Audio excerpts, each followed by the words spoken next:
എന്നാ ശരി. ഇച്ഛ ശരിക്കും തീരുമാനിച്ചുറപ്പിച്ചോ? എന്നാ വെച്ചാ നമ്മൾ പിരിയാണോ? അങ്ങനല്ലേ? അങ്ങനെയാണോ? പ്രിൻസി അല്ലേ പറഞ്ഞ എന്നെ പോലെ ഒരുത്തൻ്റെ കൂടെ ജീവിക്കാൻ പറ്റില്ല, എന്നെ വീട്ടിൽ കൊണ്ടാക്കിയതെന്ന്. ഞാനൊന്നോട്ട് കംഫർട്ടല്ലായിരുന്നു, അതുകൊണ്ട് പറഞ്ഞതാ.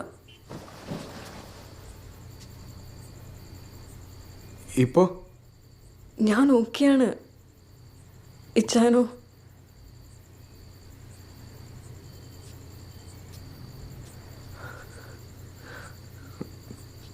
വന്ന്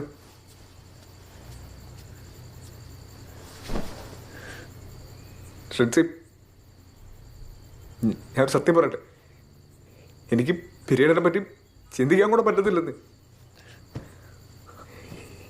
എനിക്കെന്നെ ഇഷ്ടമാണെന്നറിയോ ഫ്രണ്ട്സിനെ.